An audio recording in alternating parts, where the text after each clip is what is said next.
So are we ready? Yeah. Okay.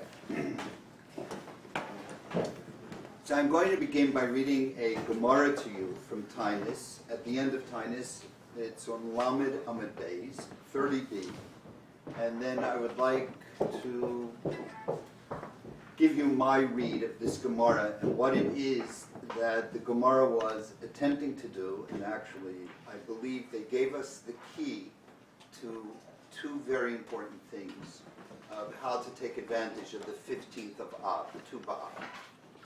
So the Gemara begins by discussing what it said in the final Mishnah in Tainus, which was, Amar Rabbi Shimon ben Gamliel, Lo hayu yamim tovim liYisrael k'chamisha asar ba'av u'chiyom ha'kippurim. There were no days, no Yom Tov. It doesn't say days of celebration. There were no holidays or festivals for the Jewish people that compared to the 15th of Av and to Yom Kippur.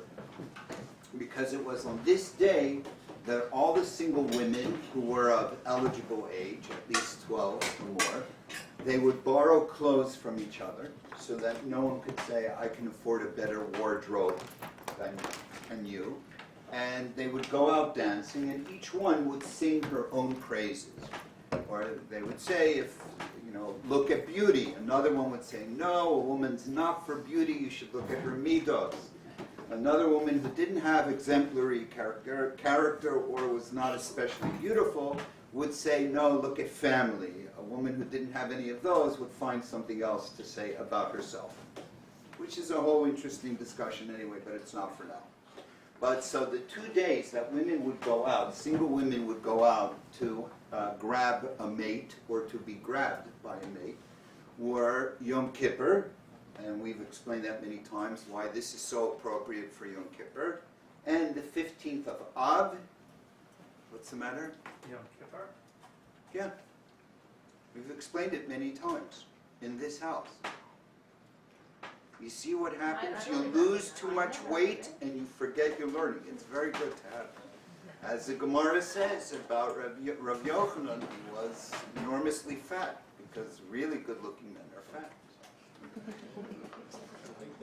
So now, the Gemara, obviously it's a little strange. Naphtali, for some reason, is bothered by the fact that women would go out on Yom Kippur to do it because Yom Kippur is always associated with tznius, and yet this is not how we would define tznius, or not how other people would define tznius. But the really big question that the Gemara has is, Bishlam Yom Kippurim, we can understand why women would go out dancing on Yom Kippur.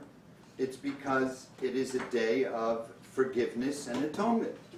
It is the day in which the second luchos were given. So obviously it's a fantastic day. So therefore it's only appropriate that it be a day of great rejoicing. And what better way to rejoice than to get married? Because the whole point of going out and getting a shidduch and planning your wedding is this sense of expectation, which is what Yom Kippur is. Yom Kippur is a day of expectation, which is why we have the custom of treating the day of the chuppah as Yom Kippur. That's why you say the al-chet, that's why you fast. It is a miniature Yom Kippur because it is a day of expectation. Right? Now that you have been forgiven for your past, or now that it's the day that the second luchos were given, but we're not talking about Yom Kippur. But the Gemara wants to know, why would you have the 15th of Av be such a major holiday? And obviously the question is not only why would you have a holiday or a festival on the 15th of Av, it's not just a festival, it's a festival that the Mishnah is equating with Yom Kippur.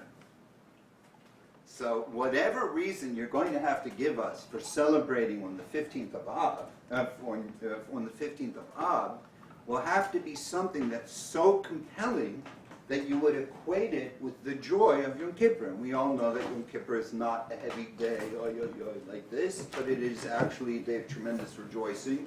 Hopefully that's what you all experience every year. But why would the 15th of Av be a festival, and why a festival of such significance that it would be compared to Yom Kippur? So there are a number of opinions.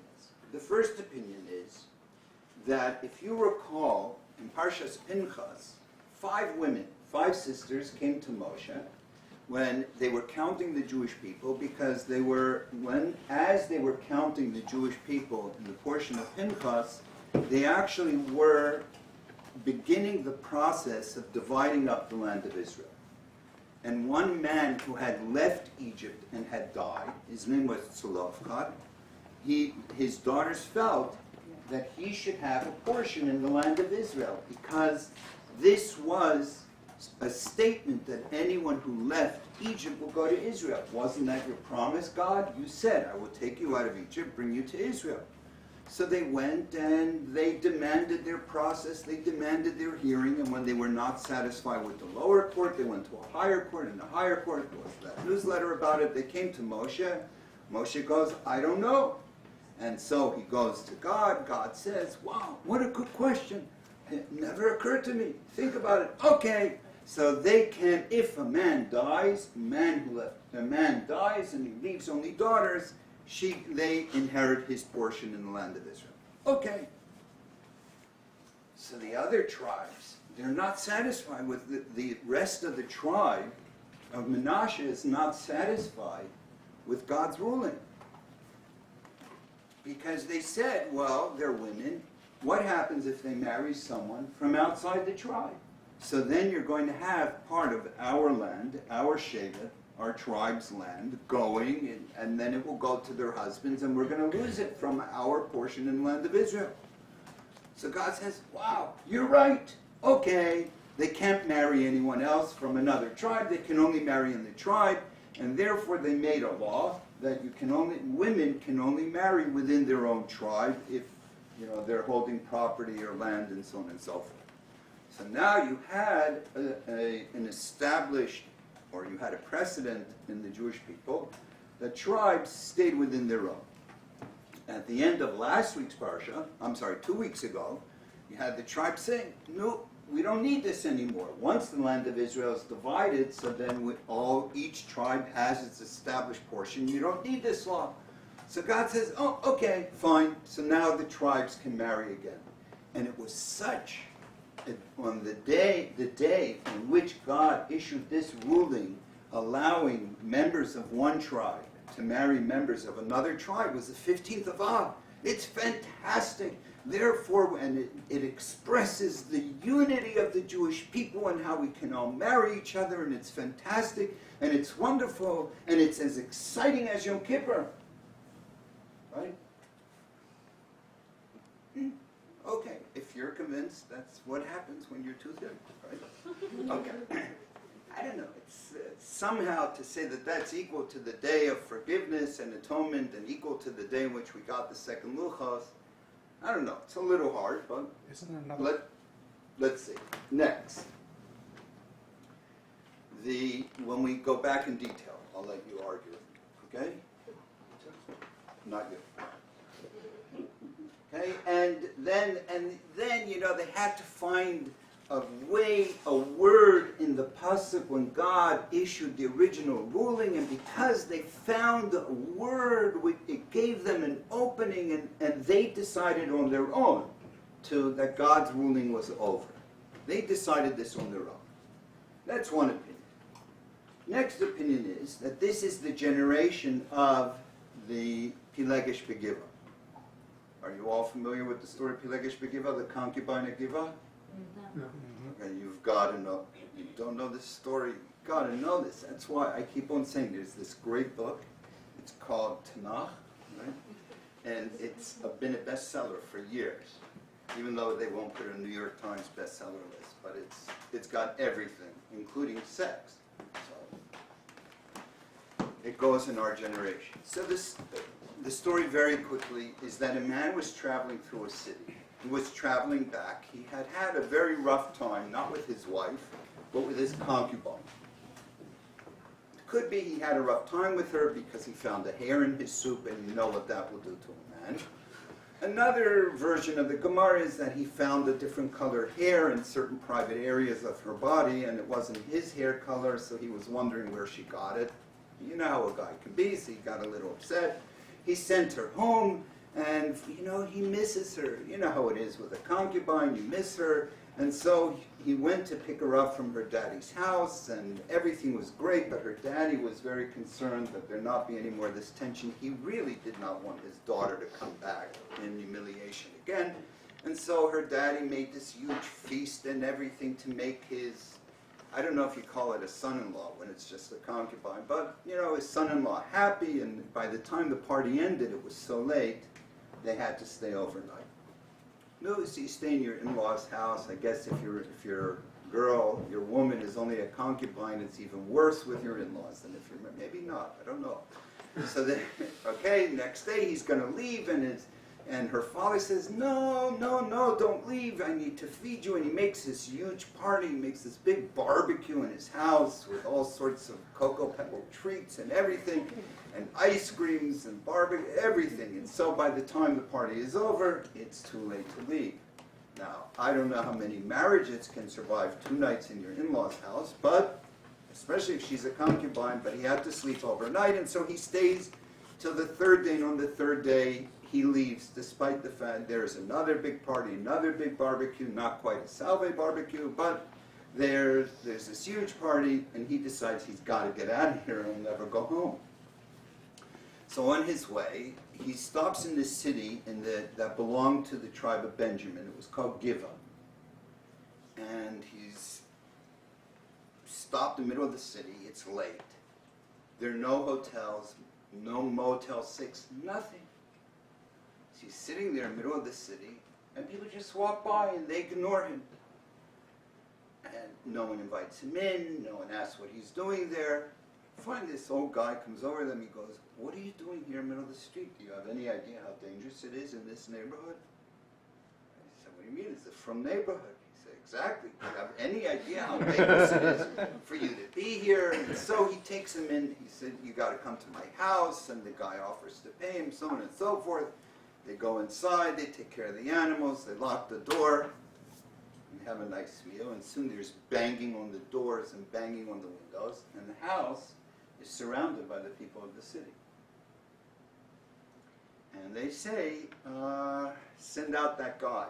We want to have a little talk with him, a little intimate exploration of the guy. And so the host said, well, he's my guest. They said, no. And you know, they're banging and there's violence. So the guy, what do you do if you're under threat like that? Just like the story of Sodom and Gomorrah.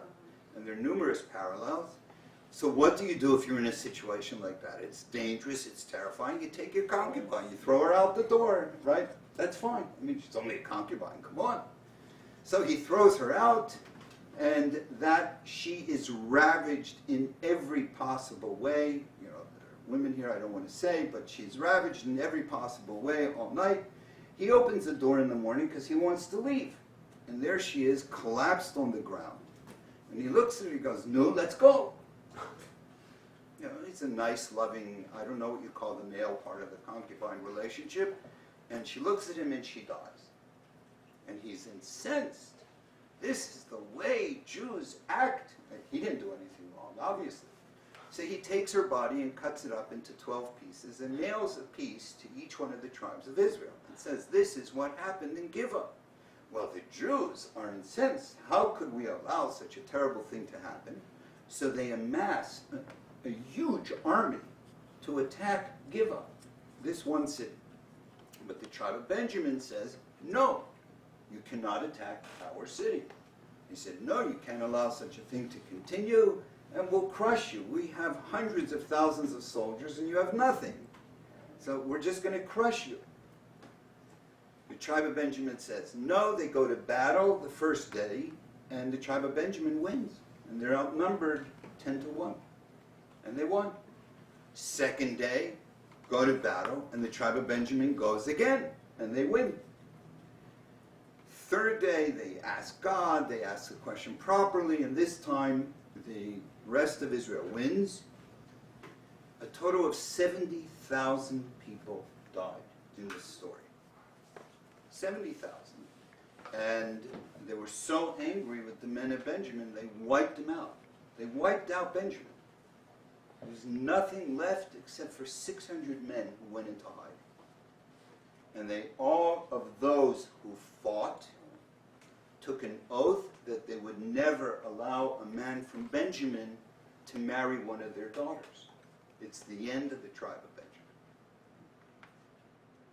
A little while later, it's not so good. They realize we can't afford to lose one of the tribes of Israel. There's supposed to be 12 tribes, even though they're 13, but we'll call it 12 because Joseph has 2 tribes. But it's Jews and mathematics and so on and so forth. But it's still not a good thing. But what do? Well, there was one city called Yavesh Gilad that had not participated in the war. So they needed to be punished because they didn't join the rest of the tribes in fighting Benjamin. And because they hadn't fought, they had not taken the oath. So they took all the single women, eligible women of Yavesh Gilad, and they gave it to some of the survivors of Benjamin. So now you had about 400 men from Benjamin. They found a nice shidduch. By the way, Yavesh Gilad, the one city that didn't attack Benjamin, is the first city that is protected by the first king of Israel, Shaul, who is a descendant of Benjamin.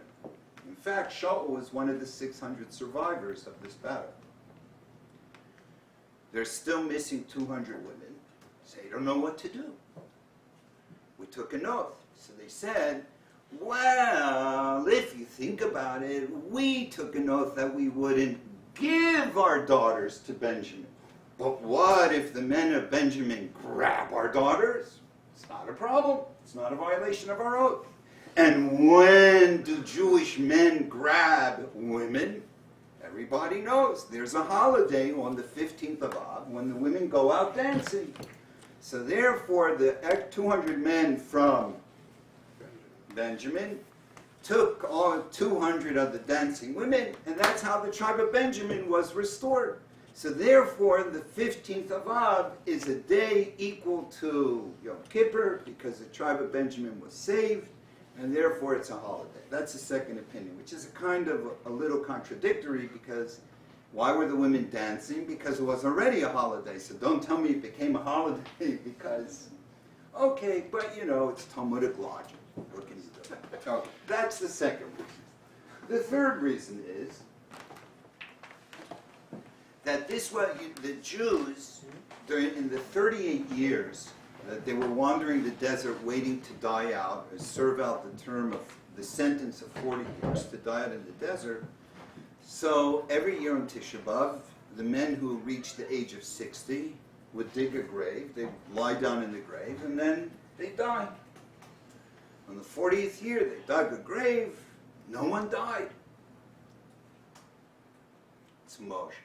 He made a mistake with his calculation of time. When else did they say that, by the way? A mistaken calculation of time? The golden calf. Probably coincidence. So they said, Moshe is 120 years old. What do you expect? Well, he's 119, almost 120. What do you expect? He's an Alter Yid. He made a mistake in his calculation. So the next night they decided it must be Tisha B'Av, and they went back to sleep in their graves, and they woke up the next day. They were fine. No one died. Wow, Moshe really screwed up this calculation. So they went on the 13th of Av, and the 14th of Av, and the 15th of Av. Finally, on the 15th of Av, they figured out they weren't going to die. So because it was the day they figured out they weren't going to die this year, that the sentence of everyone dying out in the desert was over, they turned it into a holiday, and it's a holiday equal to Yom Kippur. Okay, I mean, really, I wouldn't celebrate that it took them 5 days or 6 days to figure it out. They weren't that bright, okay. Or that it was that long that they were calculating that Moshe made that much of a mistake, and you turn that into a holiday, okay. But the day they figured out they didn't die, do it on the day they stopped dying, which would have been the previous Tisha B'Av, a year earlier. That was the last day they died. So to say the 15th of Av, because it's the day when they finally accepted they weren't going to die, and therefore it's equal to Yom Kippur, a little difficult, at least for me. Next is, this was the day that the final king of the northern kingdom of Israel, Hoshea ben Elah, the king who is the one defeated by the Assyrians and then the 10 tribes are sent into exile. This was the day that he removed the 2 golden calves that Yeravam ben Nevat had set up. He was, when the kingdom split between the southern kingdom and the northern kingdom, southern kingdom being Judah and Benjamin again, probably coincidence, and the northern kingdom, which is the 10 tribes, not really, but we'll pretend. So they, So Yeravam ben Nevat made it impossible for people. What he did on the major roads from the north of Israel to Jerusalem, he put these guards who would prevent anyone from the 10 tribes from visiting Jerusalem. He didn't want them to go to the Beis Hamikdash. And the day when Hoshea ben Elah, the last king of Israel, removed them, so that was the 15th of Av, and therefore it's the day when the highways were no longer officially blocked, and therefore we make it a day equal to Yom Kippur. So the Gemara says, well, you know, I got to tell you, if he's such a big tzaddik, Hoshea ben Elah, that he's doing this great thing of removing the blockades, you know, the Berlin Wall that separated between the northern kingdom and the southern kingdom, then how come God allowed him to be so defeated by the Assyrians and sent into exile? Well, it's not that he encouraged people to go to Jerusalem, it's that he didn't stop them from going to Jerusalem. Okay.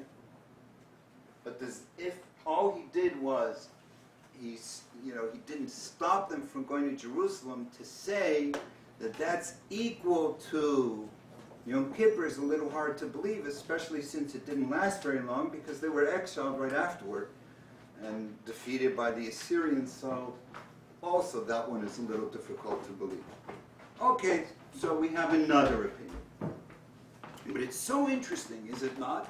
Here you have a holiday that's supposed to be the equal of Yom Kippur, and no one can agree about why it's a holiday, let alone why it should be equal to Yom Kippur.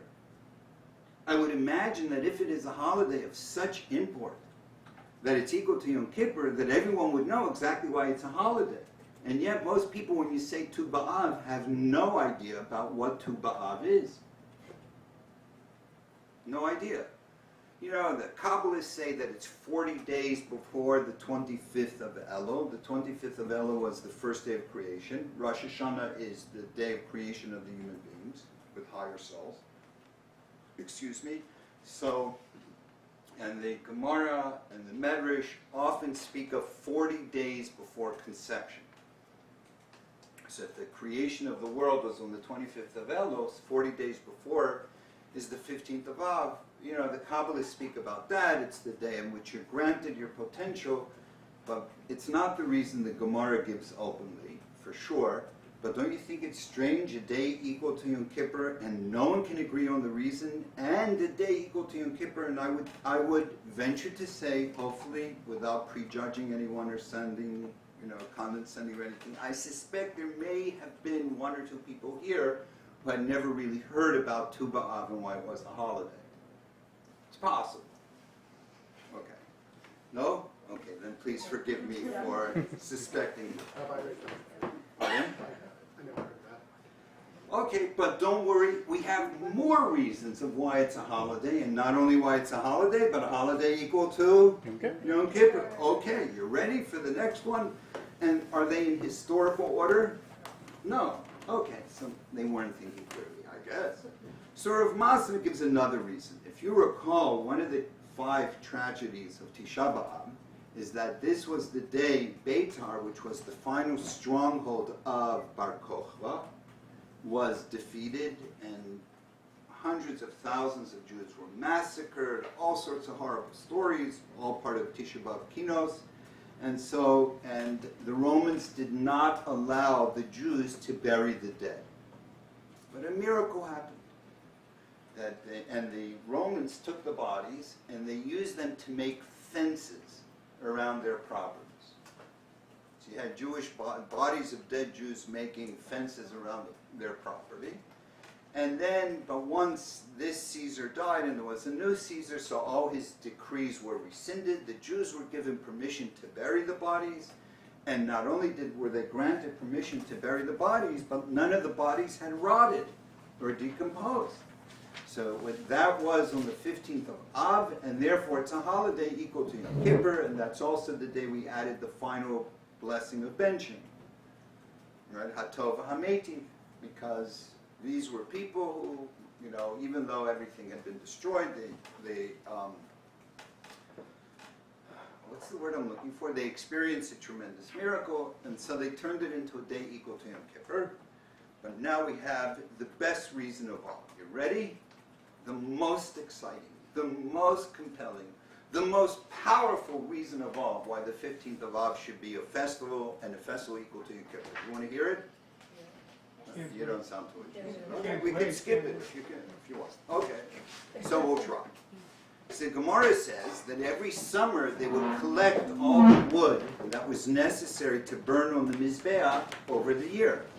So because the summer is very dry, and so you don't have to worry about insects, you don't have to worry about moisture, so they would collect all the wood for the Mizbeach that would be used over the coming 12 months.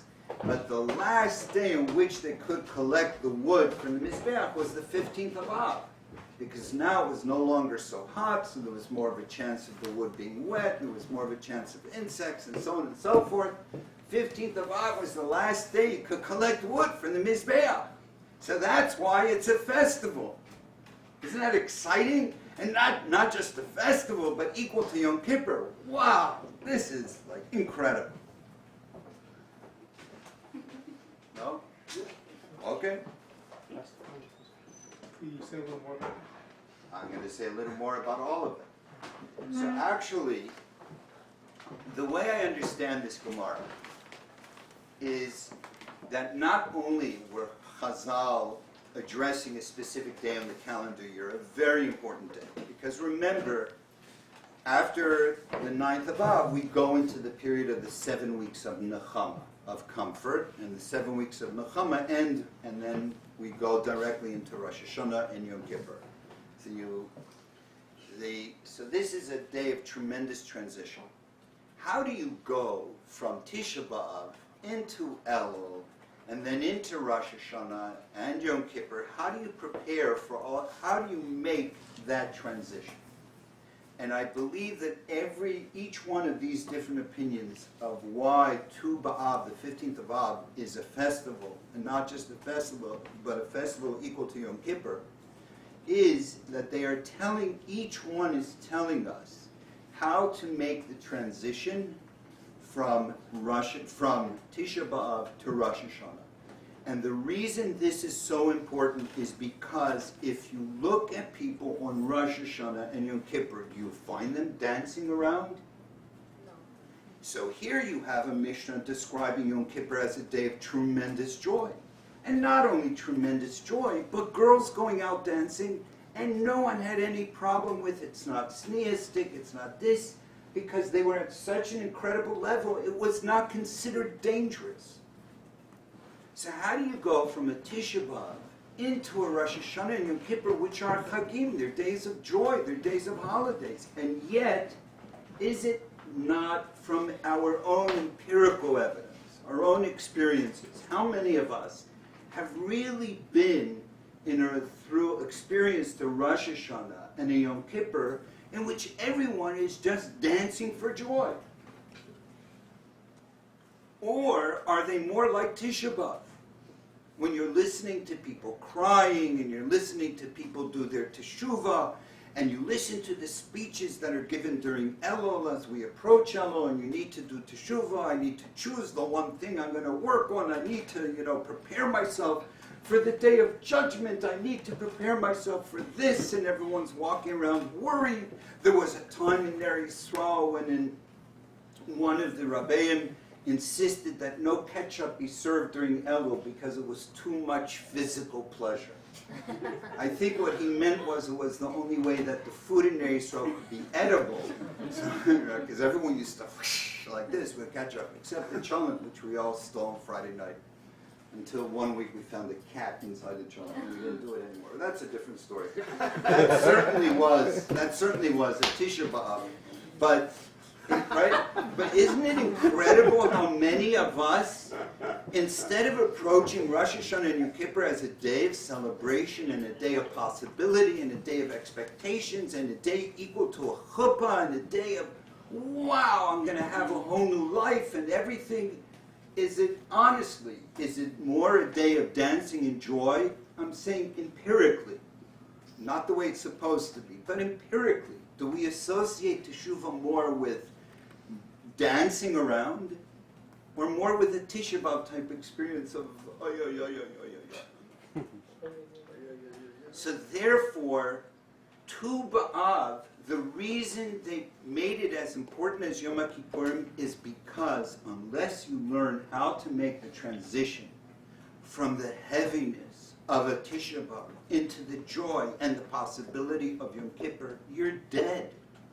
And you're going to carry your Tisha B'Av into your Rosh Hashanah, God forbid. And you're going to go into your Rosh Hashanah worried, oh no, I'm such a bad person. What's God going to do? I'm going to have a hard judgment. How can I face God? You know, he's so scary, and he's this, and he's that. Instead of understanding and appreciating what a Rosh Hashanah and Yom Kippur is, how many of us can even imagine? I mean, I'm sure, some of the single guys, maybe not just single guys, can imagine, wow, I would like a Yom Kippur, where the women go out dancing. Like, how many of us can even imagine that there's such a possibility? And Chazal understood, the sages of the Talmud understood, that unless you have a powerful statement as soon as possible after Tisha B'Av, and it's the last day of Shiva of Tisha B'Av, unless you have a transition and say the mourning, the sadness, the negative affect of Tisha B'Av is over, there isn't any way that you can live a Rosh Hashanah and a Yom Kippur to their fullest extent, certainly culminating in a Sukkot, which is Zeman Simchaseinu, the time of our happiness, and it ends up with Jews who associate Judaism with just negativity and heaviness and a burden and being worried and being scared. Oh, did I do this right? Did I do that right? Am I allowed to turn on this tap on Shabbos? Am I not allowed to? And just fearful and heaviness instead of going into davening and dancing your way into a Shemona Esrei, just walking and carrying this heavy burden on our shoulders. That's because people have not learned and applied the lessons of Tisha B'Av. Of Tu B'Av.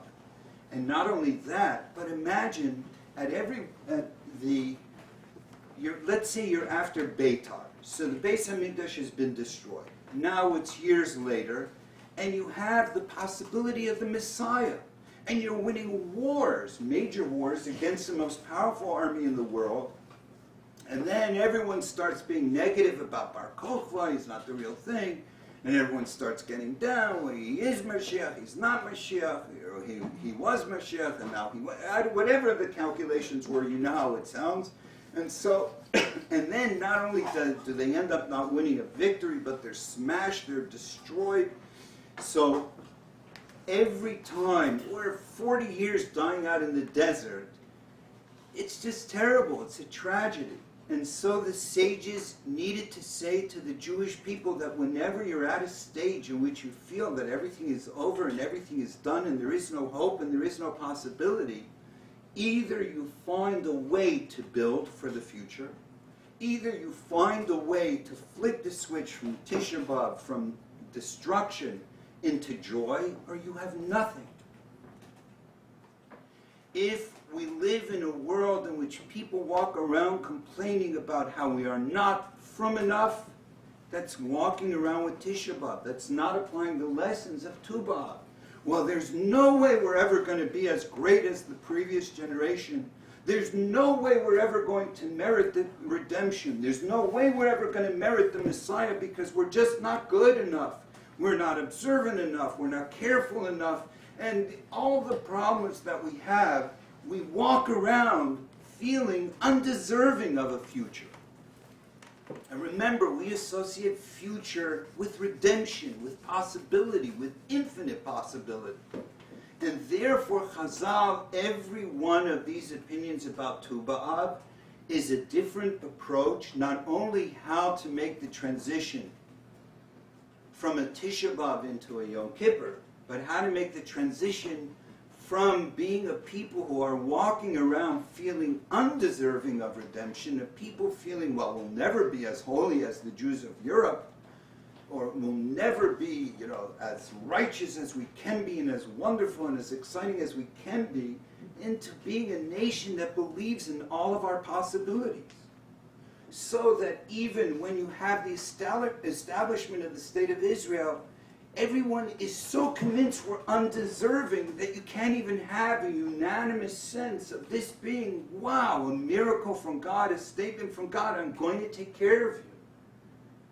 Or the 6-Day War, unbelievable miracles, and there was no sense of universal joy in the Frum community, because it's not possible that it was a miracle from God, because we're not deserving. And if you think this isn't true, no, Time magazine, go back, do a search on the web, find the Time magazine from after the 6-Day War.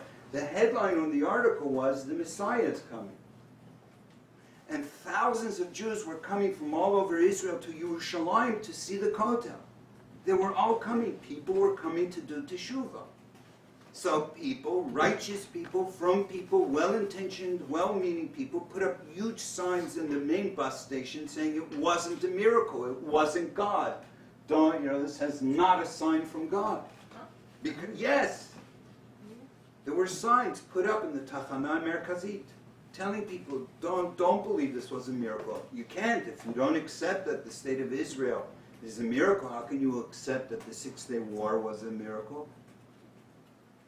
So it was a time of infinite possibility, and we were incapable of appreciating it. That's why Chazal insisted that you learn how to end the Tisha B'Av approach and transition into a Yom Kippur approach, meaning a Yom Kippur approach of dancing girls, not in an inappropriate sense, but in a sense of where it's just okay, and it's safe, and there's beauty in it, and purity in it, and holiness in it, not something inappropriate. How do you make that transition? And each one of them is making their own statement, and if we don't have sufficient time, but each one was addressing, each one of these opinions was addressing the specific needs of his generation. So the first opinion was that this was the day that the Jews decided that God's decree that the tribes could not intermarry was over.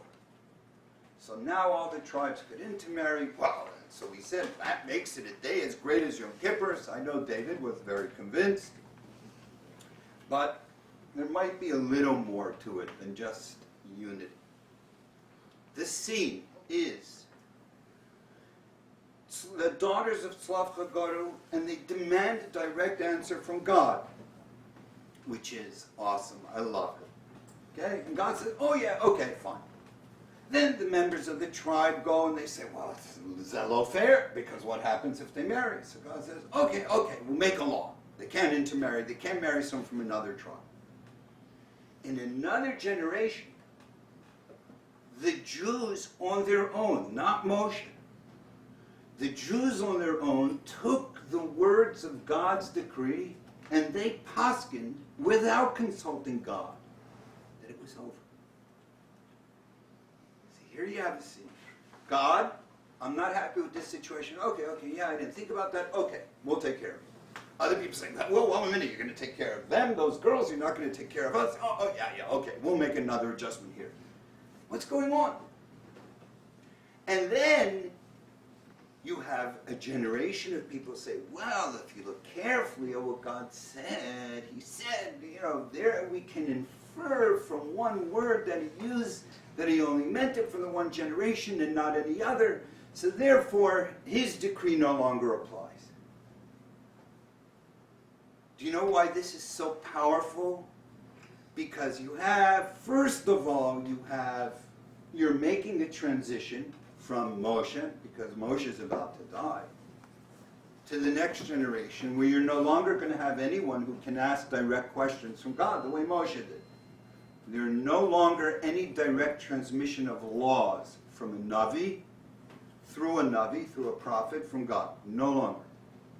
Only Moshe was that level of Navi. So, all of a sudden you realize that it wasn't just an historical transition that Moshe will die, but that God actually led them through this process of transitioning from direct communication from God to making decisions on your own. And the way he did it was, the daughters of Tzofchad goes, oh yeah, okay, we'll take care of you, as if he hadn't thought about it. Then other people say, but hey, God, what is that telling you? Hey, God, this doesn't work for us. Okay, I'll adjust to you. What that means that this is no longer God saying, this is the law, but this is God using the law, responding to the people. But the final stage, the bAv, is, well, we are about to go into the land of Israel. We're not going to have a Moshe Rabbeinu who's going to give us any direct law. We're going to have to make decisions on our own. And they did make decisions on their own. They did. They made a decision on their own. Well, God, you used this word. This word implied it was only for one generation. We're taking it to mean, we're inferring you only meant it from one generation, and we have permission to change the law. We have permission to change what you said explicitly. We have permission to change it. If I experience the whole generation that left Egypt die, and I experience that Moshe Rabbeinu is going to tragically die before we enter the land of Israel, and with the death of Moshe Rabbeinu, this sense of this loss of a direct communication with God, God telling me exactly what to do. But in that process, God telling us, but you'll have the freedom to figure it out for yourselves. That's a Yom Kippur. That is a Yom Kippur because remember, what happened in Yom Kippur? We received the second Luchos. Who carved the second Luchos? Moshe. First Luchos, first tablets were carved by God. Second Luchos were carved by Moshe because they represent the oral law. This is the equal of Yom Kippur.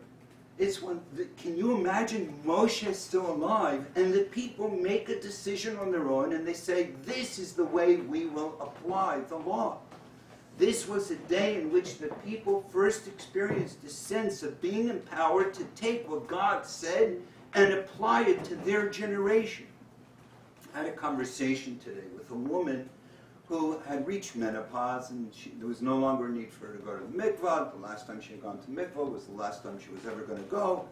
And she wanted to go through this, figure out some kind of ceremony in which she could go to the mikvah as an important transition from being a woman who was going to the mikvah once a month into this new stage of life, a post-menopausal woman.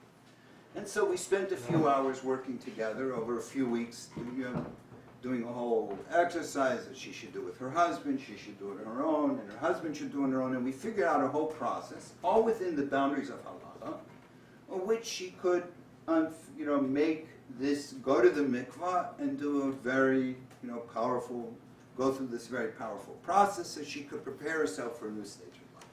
So she asked me, but if it's not in the Torah, how could it possibly be true? And my answer was, bAv. Do you know that there are numerous Gemaras like this? There is a concept in Gemara that's called Makom hinichu lo la'avosav lihiskader bo. There were many great kings, and even though there were many great kings, they did not, and they fought idol worship and they got rid of the idol worshippers, but every one of the great kings left a sin out. Whether it was the Asherah, the trees that were worshipped as idols, or whether it was a Bama, a backyard Mizbeach, every one of the super kings who cleared out all sorts of sin left things. And the reason they left things was Makom hinichu lo avosav lihiskader bo. Every one of these kings understood that if I wiped out all sin, my son is going, I did everything. my son is going to grow up thinking, so what am I supposed to do? And therefore none of the kings ever finished everything, because they wanted their children, their descendants, to feel that there was more work to be done. When the Jews made this decision, well, God, we are inferring from your words that this law applied only for that one generation, and we are going now to apply the law ourselves. Well, they felt they now had something to say. They could respond to situations. They could make decisions. They could take what was there and apply it in new ways. So whatever was destroyed, absolutely. But even though there was a destruction, meaning everyone was sentenced to die in the desert, they took the approach, there is a future. And their approach of there is a future was, we will now take the law and apply it in new ways.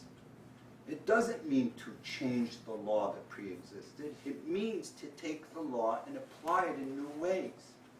When we are too scared, too intimidated, too frightened to take God's law, halakha, Torah, whatever it is, and apply it in new and creative ways that speak to every generation, that are responsive to the unique needs of every generation, we are carrying the Tisha b'Av rather than carrying the Tu b'Av.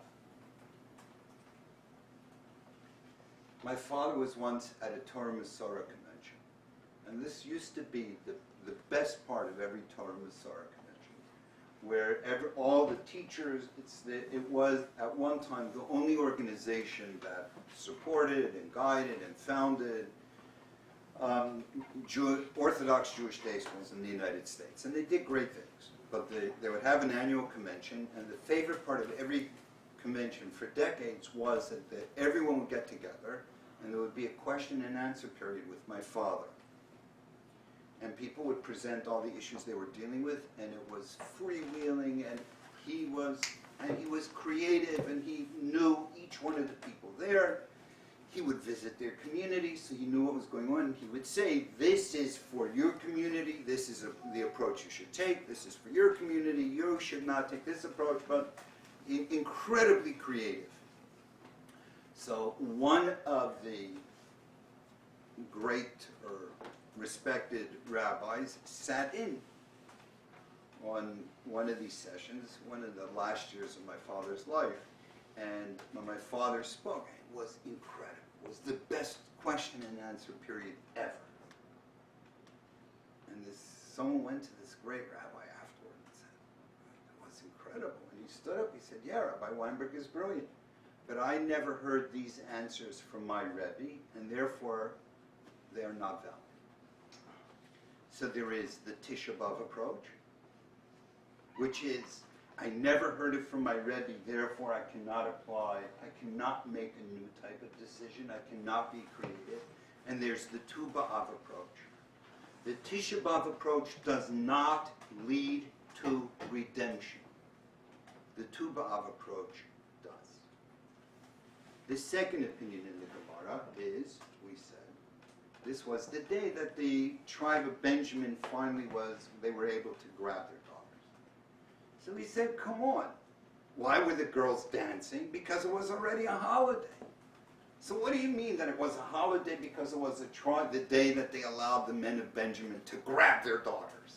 And therefore, because it's the day they allowed the tribe of Benjamin to grab their daughters, therefore it's a day equal to Yom Kippur? Do you realize how incredible this is? It's unbelievable. It already was a Yom Tov. It already was a festival. And they're saying, yes, it was a festival. Yes, the women were already out there dancing. But we'll make it an even better festival. They said, we will take our experiences. We will take what happened to us, and we will say that our experience is what makes it a festival now. So they took something that had already been there, and they said, we will make it better. They used what was there, but by using it, they are saying we make it better. To just keep something the way it was always observed, well, the women are dancing, it's very nice, it was already a holiday, is okay. But that is not a tu b'av approach. He's saying the tu b'av approach is, can I apply it to my generation? Do I know how to use it for my generation? Can I figure out a way to make it real to me? And if I can find a way to make it real to me, then it's even better than the previous generation because it's my tu b'av. Which would mean just understand, if all we do is try and recreate the way, if I would try and have Tisha B'Av the way it was in Ner Yisrael in 1964, then it's dead. Because it's just a holiday the way I kept it 50 years ago. If I wanted Simchas Torah to only be the way I experienced Simchas Torah in the old Ner Yisrael in the early 60s, it's dead. That building is gone. It's been destroyed. There were riots in 1968. Wild stuff. You got it. I don't know. You learned about it. You didn't. There were riots. And Rodney King was nothing compared to the riots in 1968 after Martin Luther King was assassinated. That was Tisha B'Av. That building's long gone. But if my objective is to take a day and make it real to me and say, yes, it was great, and I would take that greatness and make it better, then my approach to Judaism is no longer the Tisha B'Av approach, it is the Tu B'Av approach, which is there is a future, a better future. There is something in existence here that's real to me. I don't want to recreate the Rosh Hashanah experience I experienced as a kid. I want to take a Rosh Hashanah experience and make it real to me. I want to take a Yom Kippur experience of the past, not God forbid to reject it, not God forbid to change the laws, but to say that I appreciate it in a way that's so real to me that my experience of it is more important than the way they experienced it in Europe. I'm not trying to recreate Europe, I'm trying to create something that's real to me. This is a statement in the Gemara that Tu B'Av, the transition to life of forgiveness and dancing from a Tisha B'Av, is to never say, I want to recreate what once existed, but to find ways to express my Judaism in a manner that will speak to me, resonate within me, be real to me in such a way that it has taken on added importance because it is not just the way it was, but it's actually the way it is. And when I can experience it the way it is, then it becomes even more powerful than it was just to observe something that was in the past. The third opinion, by the way, it's an incredible thing, but the key word, if you look in the verses in Shoftim, at the end of Shoftim, with the story Pilegesh Begiva, the concubine Agiva, when they make their decision of how to figure out ways so that the tribe of Benjamin could re-enter, the key word in the story is Nechama. And we are about to enter the 7 weeks of Nechama, comfort. And what you have to realize is an enemy is not allowed to come to a Shiva house. There are many reasons. One is that I may feel this person is coming and rejoicing. Oh, look at you, you're suffering. And there are all sorts of reasons, but you can understand why an enemy is not the right person to pay a Shiva call, right? So I got to ask you, how can we speak of God as the Menachem, the comforter, when at every single Tisha B'Av, the one with whom we were most angry, the one we experienced as an enemy was God? You can give all the answers and you can give all the explanations you want, But so many people, I'm not saying everyone, but so many people experienced God as an enemy. Read books about the Holocaust. Speak to Holocaust survivors. They experienced God as an enemy. How can God be the Menachem? He's not allowed, he's not permitted to comfort people who have suffered a Tisha B'Av. They experienced God as an enemy. It's wonderful to say, well, the people, they wanted to do teshuvah, and they wanted to do this. But I got to tell you, not everybody was like that. I once went with Rabbi Zwei, my Rebbe, he was looking for a new house in Miami Beach. We knocked on the door, and he was looking for the house. Like, oh, this house is going to be perfect, so on and so forth. We opened the door, and the guy looks at us. He doesn't look Jewish. I mean, he doesn't look like an observant Jew. He looks at us. There's no mezuzah on the door. And he looks, he sees Rabbi Zweig, and he goes, Atov v'chartuni mikol ha'amim. Yeah. Atov v'chartuni mikol ha'amim, you chose us from among all the nations. So Rabbi Zweig said, yeah.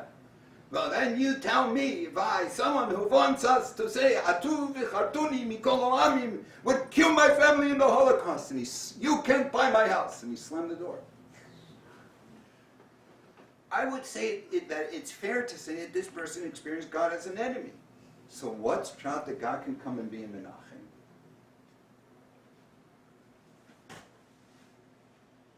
But we don't even think about it because we've been so trained that Tisha B'Av means we have to do teshuvah. We're told you still have to believe in God. But not everyone did. Don't you think that there had to be a stage in which people were reintroduced to God? And to say, well, they didn't need to, they understood it was their sins. Read the Bible. The Bible says it ain't so. They were very angry. They wanted nothing to do with Judaism. After the destruction of the first temple, for sure. After the destruction of the second temple, they started this new religion called Christianity. I think that's pretty much an indication that not all of them continued to feel that God was. They had to create a whole new way of relating to God. The greatness of Tu B'Av is, it is the transition point. Remember, the tribes of Israel lost more men than the tribe of Benjamin. They kept on losing the battle. First day battle, second day battle, almost 50,000 of their soldiers died, even though they were fighting for truth, justice, and the American way. So their world was crashing around them. They were fully justified in being furious with the tribe of Benjamin. It was a horrible thing that was done in the city of Gibeah, and it was an even worse thing that the tribe of Benjamin tried to protect them. I think they were fully justified in kicking them out of the people of Israel. A Givoni is not allowed to marry because they lied to Moshe and they lied to Yehoshua. Come on. And these people, look what they did. And you're telling me we have to allow them to marry into the land of Israel? And yet, the perpetrators, the ones who wiped them out, understood that you reach a point at which you have to decide to go on, to move to the next stage, and not to carry it with you. And that process is called Nechama. When it speaks of God as being the Menachem, the comforter, it doesn't mean that God's coming and saying, "Oy, I love you, I hope you're comforted," and so on and so forth. It doesn't work if it's your enemy. But if it's someone who comes in and teaches you and guides you into how to take an entirely new approach, and to understand that the past is the past and now you have to go and live in the future, that's called Nechama, because the real definition of the word Nechama is to change your mind. As you find at the end of the Parshas Bereshis, Vayinachem Hashem says God changed God's mind. And the next opinion we had was that it was the day on which the people finally accepted that they weren't going to die. So he said, okay, no, well, were they stupid? It took them to the 15th of Av. And even if it took them to the 15th of Av, still, when they finally figured it out, the day on which the decree ended was the 9th of Av of the previous year. It wasn't the 15th of Av. Why do you make the day they were finally smart enough to figure it out almost a week later, that's the day you make into a holiday?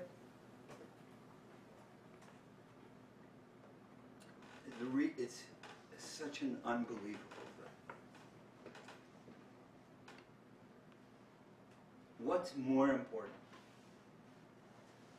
For suffering to end, or to finally fully accept that your suffering is over? Which is harder to do?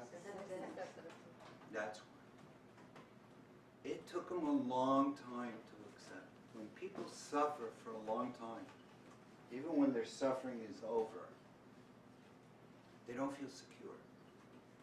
People have one negative experience after another, no matter how much is changing around them and the people around them are proving themselves to be more reliable and more stable, and a husband and wife go through a terrible time and then they're both changing. It takes time for them to transition into the new stage, because it's not just that the fighting has ended or the misery has ended or the financial distress has ended or the illness has ended. It's that to accept that the suffering is over.